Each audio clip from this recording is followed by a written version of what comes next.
नमस्कार दोस्तों, संगीत सीखो मगही में स्वागत है फिर से एक नए वीडियो में। दोस्तों वीडियो को शुरू से एंड तक देखें। अगर आप सिंगर हैं तो आपके लिए पावरफुल वीडियो होने वाला है। दोस्तों वीडियो को शुरू से एंड तक देखें। दोस्तों ये गाना फुल फ्री है। दोस्तों इस गाने को आप फुल फ्री गा सकते हैं। दोस्तों न्यू ट्रैक बनवा कर दोस्तों जो हमने ट्रैक लिया है, जो ट्रैक इस प्रकार है। दोस्तों दिल से कराहाई प्यार सखी हाई दिलादार न देहाए गरिया, दिल से कराहाए प्यार सखी हाय दिलादार न देहाए गरिया, त हमर पियावा चलाबो हाय डीजला गाड़िया, त हमर पियावा चलाबो हाय डीजला गाड़िया।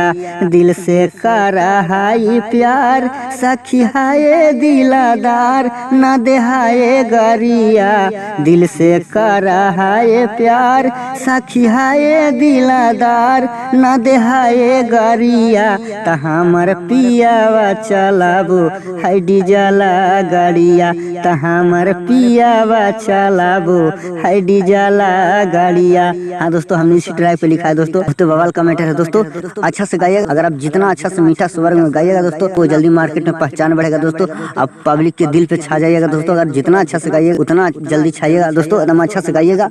फुल फ्री है। दोस्तों जाइए स्टूडियो में न्यू ट्रैक बनवाइए और फुल फ्री गाइए। दोस्तों चलिए, हमने मुखड़ा इस प्रकार लिखा है। दोस्तों पातर सूतर मोर बलमुआ कर से जिया पर खटनिया न हटा है दूरिया, पातर सूतर मोर बलमुआ कर से जिया पर खटनिया न हटा है दूरिया, तरोजे पियो हाय पिया बाबो ताला दरुआ, तरोजे पियो हाय पिया बाबो ताला दरुआ। दोस्तों मुखड़ा को दो बार कहना है। पातर सूतर मोर बलमुआ कर से जिया पर खटनिया न हटा है दूरिया, पातर सूतर मोर बलमुआ कर से जिया पर खटनिया न हटा है दूरिया, तरोजे पियो हाय पिया बाबो ताला दरुआ, तरोजे पियो हाय पिया बाबो ताला दरुआ। दोस्तों मुखड़ा कैसा लगा कमेंट्स में जरूर बताइए। दोस्तों अगर आपको अच्छा लगा होगा तो वीडियो को लाइक और शेयर जरूर करिएगा। दोस्तों पहले दोस्तों अंतरा में आइए। हमने अंतरा इस प्रकार लिखा है।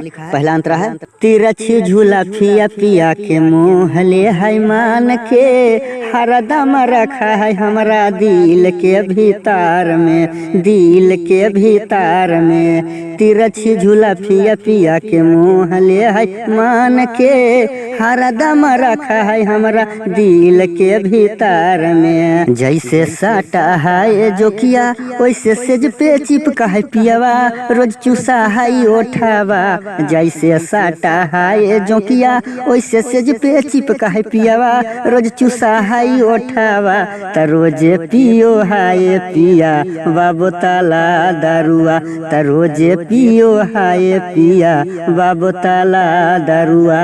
दोस्तों अंतरा कैसा लगा? अगर अच्छा लगा होगा दोस्तों तो वीडियो को लाइक शेयर कमेंट्स जरूर करें। दोस्तों आपको लाइक और शेयर कमेंट्स करने में आपको कोई पैसा नहीं लगता है। दोस्तों अगर आप सबसे पहले वीडियो देखना चाहते हैं तो चैनल को सब्सक्राइब करें, बेल आइकन घंटी को प्रेस करें और नोटिफिकेशन को ऑन करें ताकि सबसे पहले आप वीडियो देख सके। दोस्तों अगर आप सिंगर हैं तो आपके लिए पावरफुल चैनल है। दोस्तों आपको एक से एक मैटर मैं देते रहूंगा। दोस्तों चलिए लास्ट अंतरा में, ये लास्ट अंतरा में बवाल का मैटर है। दोस्तों अब दोस्तों मैं अपना नाम डाल दिया हूँ। आप चाहें तो अपना नाम डालकर गा सकते हैं, लेकिन दोस्तों मेरा यहाँ नाम रहने देना है। दोस्तों बहुत सा जगह है आप यहाँ नाम डाल सकते हैं। अगर आपको समझ में नहीं आए, जो सिंगर भाई गाना चाहते हैं आपको समझ में नहीं आए कि नाम कहाँ डाले, दोस्तों ये मेरा संपर्क मोबाइल नंबर है, इस पे कांटेक्ट करके आप यहाँ नाम डलवा सकते हैं। दोस्तों नहीं तो आप अगर अपने डाल लीजिएगा तो कोई बात नहीं। दोस्तों अगर आपको नहीं समझ में आ रहा है दोस्तों कॉल करके बोलिएगा, मैं नाम डालकर दे दूंगा आपको। फुल फ्री गाइए। चलिए दोस्तों अंतरा सुनाते हैं, लास्ट अंतरा। देखा है पियावा मेकअप काइल गाल के, झट से चूम ले है गोरे गोरे गाल के, गोरे गोरे गाल के। देखा है पियावा मेकअप काइल गाल के, झट से चूम ले है गोरे गोरे गाल के।